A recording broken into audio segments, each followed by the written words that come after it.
La isla de Georgia del Sur se encuentra sola en el Océano Atlántico Sur, a más de 1000 millas de la tierra habitada más cercana.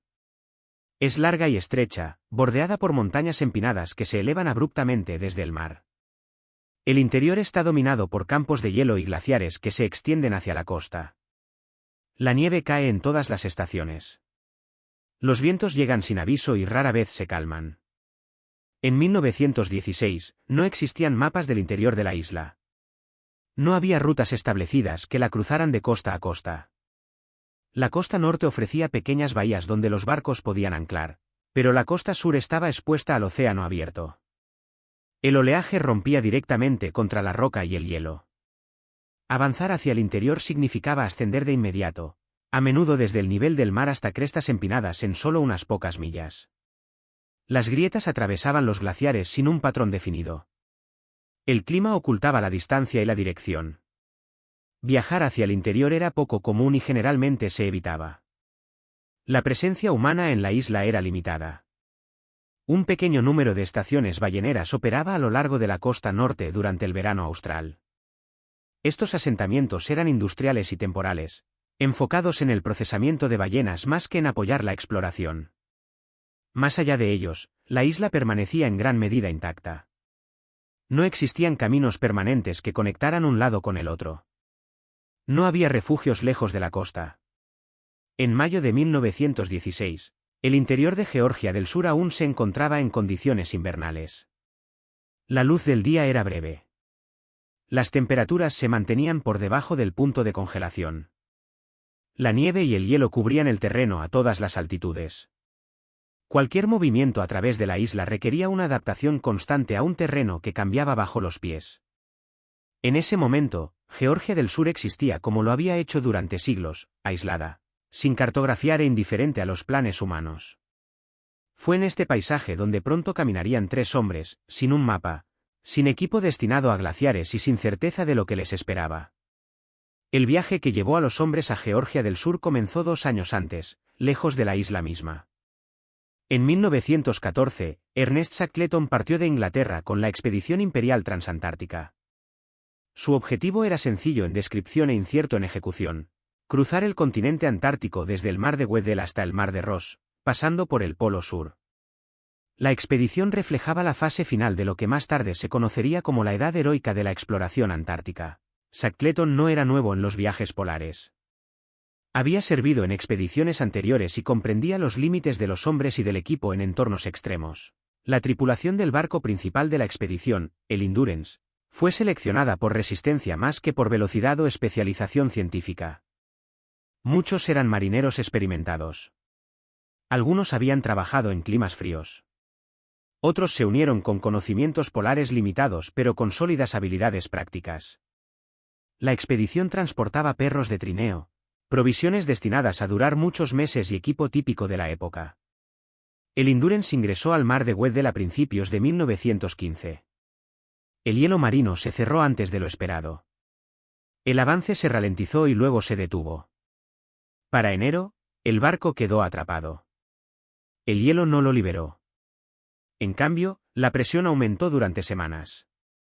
En octubre de 1915, el casco fue aplastado. En noviembre, el Endurance se hundió.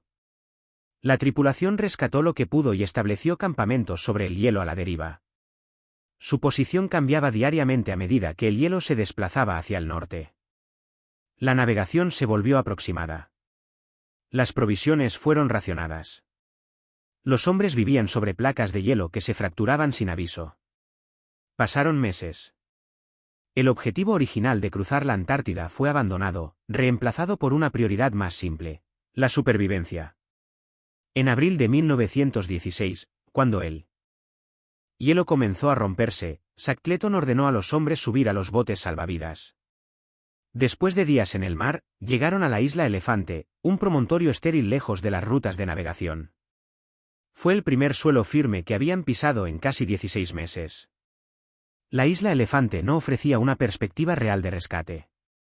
La decisión que siguió definiría el resto de la expedición. La isla Elefante se encontraba fuera de las rutas marítimas regulares y más allá del alcance de un rescate fácil. No se esperaban barcos de paso. Los hombres comprendieron que permanecer allí indefinidamente no era una opción. Shackleton concluyó que la ayuda tendría que buscarse en otro lugar. Uno de los botes salvavidas de la expedición, más tarde llamado el James Caird, fue reforzado utilizando materiales recuperados del naufragio del Endurance. Sus costuras fueron selladas con compuestos improvisados. Se añadió una cubierta improvisada para proteger contra las olas y el hielo. El bote medía poco más de 20 pies de largo. Estaba diseñado para viajes costeros cortos, no para travesías en mar abierto. El 24 de abril de 1916, Shackleton partió de la isla Elefante con 5 compañeros.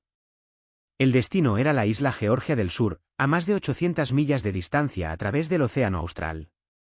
Los 22 hombres restantes se quedaron atrás bajo el liderazgo de Frank Wilde. Sus instrucciones eran simples: esperar, conservar provisiones y estar listos para moverse si llegaba el rescate. El viaje del James Caird duró 16 días. Las condiciones fueron severas. Las olas rompían regularmente sobre el bote. El hielo se formaba en la ropa y el aparejo. La navegación dependía de breves observaciones a través de la cobertura nubosa. La comida y el agua eran limitadas. A pesar de estas condiciones, el bote alcanzó la costa sur de Georgia del Sur el 10 de mayo de 1916. El punto de desembarco fue la bahía Kinaakon, en el lado deshabitado de la isla. Las estaciones balleneras se encontraban en la costa opuesta, separadas por una cordillera que nadie del grupo había cruzado antes. Navegar alrededor de la isla en el bote dañado se consideró demasiado peligroso. Los hombres estaban exhaustos. Uno de los tripulantes no pudo continuar. Shackleton seleccionó a 2 compañeros, Tom Crean y Frank Worsley, para acompañarlo a través de la isla. Llevaban suministros mínimos, una cuerda, una azuela y poco más. Su plan era directo: caminar hacia el interior, cruzar los glaciares y llegar a las estaciones balleneras en la costa norte.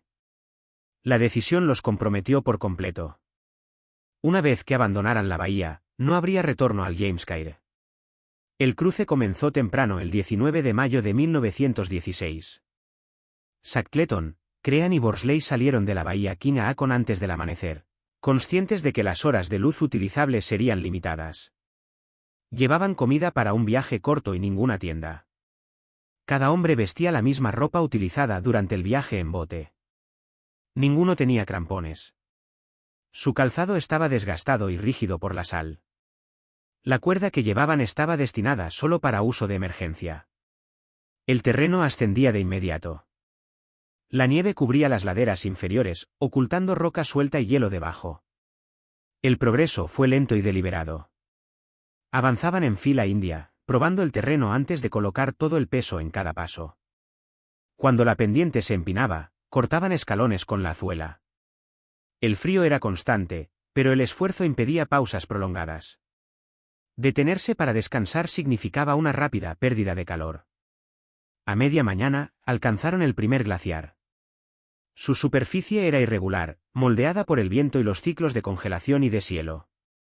En algunos lugares las grietas eran visibles, pero muchas permanecían ocultas bajo puentes delgados de nieve. Los hombres se ataron entre sí con la cuerda. Cuando uno atravesaba la superficie, los otros se mantenían firmes hasta recuperar el apoyo. Nadie cayó por completo, pero varios incidentes cercanos los obligaron a avanzar aún más despacio. La navegación dependía de la observación más que de instrumentos. Las nubes ocultaban los puntos de referencia distantes. Worsley, el navegante de la expedición, utilizó la experiencia en lugar de mediciones, alineando su dirección con la pendiente general de valles y crestas. El interior de Georgia del Sur ofrecía pocos puntos de referencia claros. Cada decisión implicaba incertidumbre. A medida que ascendían, el viento se intensificaba. La nieve se desplazaba sobre el hielo en láminas bajas, borrando las huellas detrás de ellos. Cruzaron un segundo glaciar y luego un tercero, cada uno separado por crestas rocosas. El terreno alternaba entre hielo duro y pedregal inestable.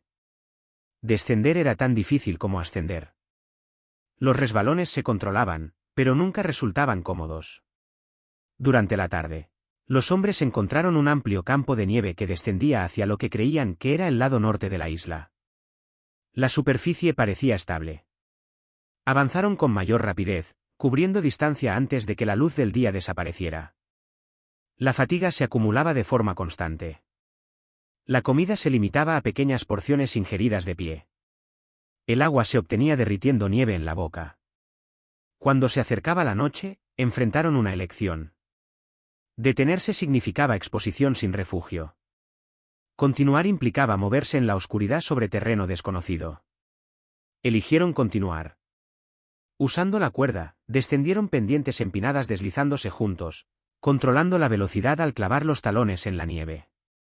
Un descenso terminó abruptamente en un desnivel que no habían visto. Shackleton se detuvo justo antes del borde. Debajo de ellos se extendía un acantilado que caía en la oscuridad. Alteraron el rumbo, ascendiendo nuevamente para evitar la caída.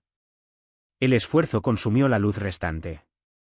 La oscuridad se asentó por completo. Continuaron guiándose por el sonido y la sensación, escuchando agua corriente que pudiera indicar terreno más bajo. En un momento, se deslizaron por una larga pendiente sin poder detenerse, alcanzando el fondo sin lesiones. El deslizamiento terminó cerca de un arroyo. El sonido confirmó que se estaban acercando al lado habitado de la isla. Por la mañana, después de casi 36 horas de movimiento continuo, los hombres alcanzaron una cresta con vista a la bahía Stramnis. Debajo de ellos se encontraba la estación ballenera. El humo se elevaba desde sus edificios. La actividad humana era visible. El cruce se había completado. Llegar a la cresta sobre Stramnis no puso fin al esfuerzo sufrido por los tres hombres. Su condición reflejaba los efectos acumulativos de meses en el mar y semanas sin descanso. La pérdida de peso era evidente. La ropa colgaba suelta. El calzado se había ablandado por la exposición constante a la humedad y ofrecía poca protección contra el suelo frío. El descenso hacia la estación ballenera fue lento. Los músculos se endurecieron tras el cruce prolongado. El equilibrio era incierto sobre hierba mojada y roca suelta. Avanzaron con cuidado, conscientes de que una lesión en esta etapa aún los dejaría varados. El paisaje inferior parecía asentado, pero la distancia seguía siendo engañosa. Los valles se profundizaban antes de nivelarse. Los arroyos cruzaban su camino repetidamente. Durante el descenso, encontraron señales de actividad humana por primera vez desde que dejaron la isla Elefante. El sonido de la maquinaria se transmitía débilmente por el aire. Los senderos se volvieron más definidos. Estos detalles confirmaron la ubicación, pero no redujeron la fatiga física. Los hombres no habían dormido desde que dejaron la bahía Kinaakon. El habla era mínima. Las decisiones se tomaban sin discusión, guiadas por la costumbre y la necesidad. Cuando alcanzaron el borde de la bahía Stramnis, siguieron la costa hacia los edificios de la estación. La estación ballenera operaba con un horario estricto. Los trabajadores estaban acostumbrados al aislamiento, pero no a llegadas inesperadas desde el interior de la isla. Shackleton, Crean y Worsley aparecieron sin equipo, vistiendo ropa desgastada por la sal y el hielo. El gerente de la estación inicialmente no los reconoció. Shackleton señaló más tarde que su apariencia había cambiado significativamente desde su salida de Inglaterra. La confirmación llegó a través de los nombres más que de los rostros. Una vez identificados, fueron llevados al interior. La comida y el descanso se proporcionaron de manera gradual, evitando un mayor estrés físico. La evaluación médica fue limitada pero suficiente para confirmar la supervivencia. Ninguno de los tres sufrió lesiones permanentes por el cruce. Sin embargo, el resultado seguía incompleto. 22 hombres aún esperaban en la isla Elefante. El cruce exitoso resolvió solo una parte de la situación de la expedición. El margen entre el éxito y el fracaso durante el cruce había sido estrecho. Pequeños cambios en el clima, el tiempo o el terreno podrían haber alterado el resultado. Los hombres no enmarcaron el viaje en esos términos en ese momento. Su enfoque permaneció en el siguiente requisito: organizar un rescate. La llegada a Stramnis marcó una transición más que un final. La preocupación inmediata de Shackleton pasó de la supervivencia personal a los hombres que habían quedado atrás. La estación ballenera proporcionó refugio, comida y un breve periodo de recuperación, pero el tiempo siguió siendo un factor crítico. Las condiciones invernales continuaron empeorando en la región. El hielo marino amenazaba las rutas de acceso a la isla Elefante. Shackleton se reunió con los funcionarios de la estación para explicar la situación.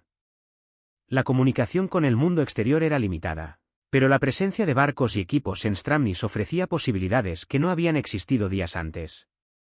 Los intentos iniciales de organizar un rescate estuvieron restringidos por el clima y la disponibilidad de embarcaciones. Varios esfuerzos fracasaron antes de que surgiera una oportunidad viable. Durante este periodo, Shackleton envió mensajes a las autoridades y buscó apoyo de estaciones y gobiernos cercanos.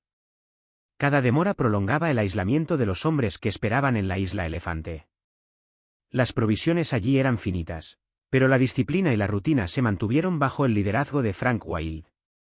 La situación permanecía estable pero sin resolver. Finalmente, con la ayuda del gobierno chileno, se puso a disposición un pequeño remolcador, el Yelcho. No estaba diseñado para rescates polares y carecía de un casco reforzado. El viaje dependía de condiciones favorables más que de la fortaleza de la embarcación. En agosto de 1916, después de múltiples intentos fallidos utilizando otros barcos, el Yelcho llegó a la isla Elefante. Los 22 hombres fueron encontrados con vida. No se perdieron vidas durante la expedición. El rescate se realizó sin ceremonia. Los hombres abordaron el buque y abandonaron la isla sin demora. Su condición reflejaba una exposición prolongada, pero ninguno requirió evacuación médica inmediata. La expedición concluyó oficialmente cuando la tripulación regresó a la civilización. El objetivo original, cruzar la Antártida, había fracasado. Sin embargo, la supervivencia de cada miembro contrastó con muchas expediciones de la época.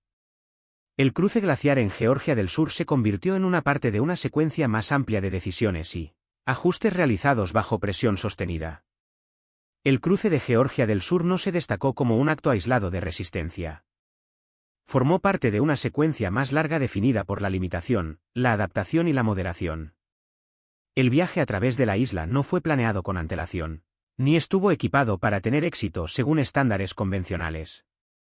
Ocurrió porque las otras opciones se habían reducido a ninguna. Históricamente, el cruce marcó la primera travesía conocida del interior de Georgia del Sur. Se completó sin mapas, sin equipo especializado y sin conocimiento previo del terreno. Expediciones posteriores trazarían rutas y documentarían los glaciares en detalle, pero en 1916 la isla seguía siendo en gran medida desconocida. El cruce aportó conocimiento práctico más que un logro simbólico. En el contexto de la expedición imperial transantártica, el evento cambió el resultado de un aislamiento prolongado a una resolución. La supervivencia de toda la tripulación se convirtió en el resultado definitorio, superando el fracaso del objetivo original. Los relatos contemporáneos enfatizaron el liderazgo y el juicio más que la conquista física. Los hombres involucrados rara vez describieron el cruce en términos dramáticos. En sus registros, aparecía como una tarea necesaria completada bajo presión. Su importancia surgió gradualmente, a través de la comparación con otras expediciones que terminaron de manera diferente. La ausencia de pérdidas moldeó la forma en que se recordó el viaje. Georgia del Sur volvió a su silencio habitual tras su partida. Los glaciares continuaron moviéndose. Los patrones climáticos permanecieron sin cambios. El cruce no dejó una huella permanente en el paisaje. Su significado existió solo a través de la documentación y el recuerdo. El evento sigue siendo un ejemplo de supervivencia moldeada por la limitación más que por la fuerza, donde el progreso dependía de un movimiento cuidadoso a través de un entorno que ofrecía poco margen de error.